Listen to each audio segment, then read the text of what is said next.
Perkenalkan, saya Aldi Sultan Fauzi. Sekarang saya akan menjelaskan tentang manajemen dan Smart ASN di Balai Bahan dan Perkerasan Jalan. Sesuai dengan Peraturan Menteri Pekerjaan Umum Nomor 1 Tahun 2025, Balai Bahan Jalan berganti nama menjadi Balai Bahan dan Perkerasan Jalan. Nah, unit ini berada di bawah dan bertanggung jawab pada Direktur Jenderal Bina Marga melalui Direktur Bina Teknik Jalan dan Jembatan.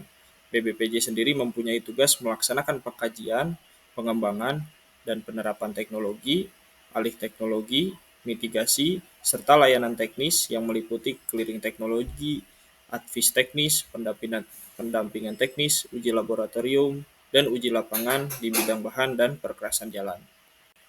Struktur organisasi BBPJ dipimpin oleh Kepala Balai, lalu di bawahnya ada Kasubag Umum dan Tata Usaha, lalu beranggotakan kelompok jabatan fungsional dan jabatan pelaksana.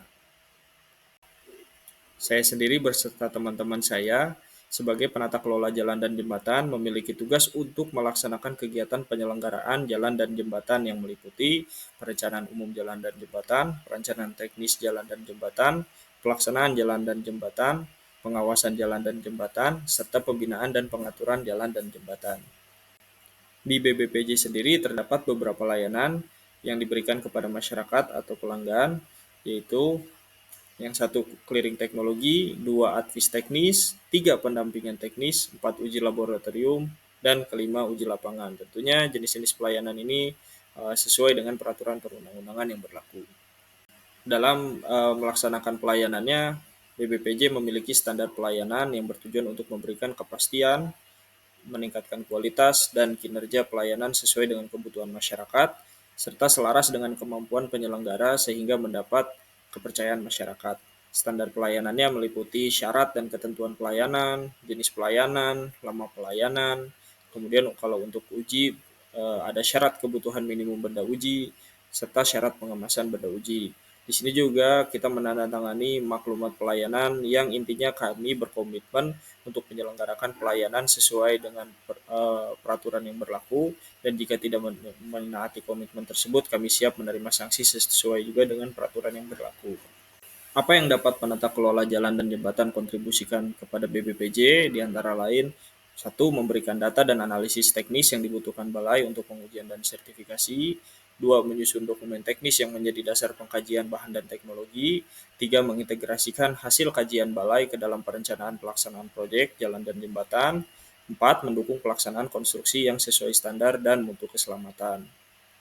Terkait penerapan sistem Smart ASN dan manajemen ASN, di BBPJ sudah menerapkan banyak prinsip Smart ASN, yaitu selain menjadi garda utama dalam inovasi teknologi dan pengujian bahan jalan,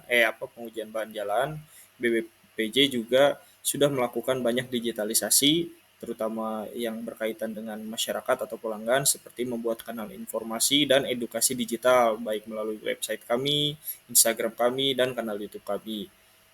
Selain itu, BBPJ juga mendukung reformasi birokrasi dalam pembangunan zona integritas yang sekarang sudah dibuktikan dengan diperolehnya gelar wilayah bebas korupsi atau WBK.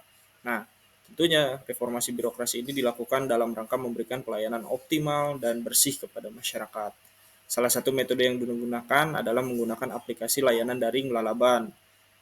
Jadi aplikasi ini dapat dipakai untuk mengajukan, memantau progres, serta penerbitan hasil dari uji yang dilakukan oleh pelanggan tersebut. Ini juga digunakan untuk menghindari kecurangan-kecurangan serta meminimalisir adanya risiko korupsi atau yang dapat terjadi di antara pelanggan dan penguji.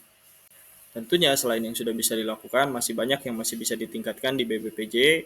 Ya, yang pertama adalah digitalisasi sistem internal. Kita sudah melakukan banyak digitalisasi untuk pelayanan, tapi kita juga bisa meningkatkan digitalisasi di dalam sistem internal kita seperti administrasi, arsip data, dan pelaporan-pelaporan lainnya di internal untuk persetujuan-persetujuan.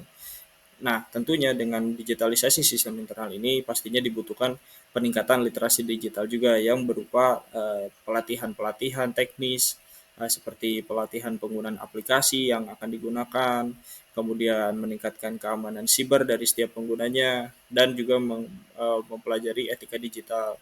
Kemudian kita juga berharap banyak inovasi layanan publik yang tentunya dapat membantu pelayanan kepada masyarakat. Nah, setelah memperoleh predikat WBK tadi, BPPJ sekarang sedang fokus dalam perolehan predikat wilayah birokrasi bersih dan melayani atau WBBM yang merupakan lanjutan dari WBK. Dengan begitu, kita di setiap staf di BPPJ dapat memberikan dukungan berupa satu, kita harus melayani dan menjalankan tugas sehari-hari dengan berintegritas dan profesional. Kemudian dua, kita dapat berinovasi pada sistem internal maupun pada pelayanan yang berbasis digital sehingga dapat meningkatkan transparansi, akuntabilitas, serta kemudahan akses layanan bagi masyarakat. Nah, yang ketiga, kita dapat meningkatkan kompetensi terkait standar layanan berstandar internasional dan pelayanan prima, sehingga pelayanan kepada masyarakat semakin baik.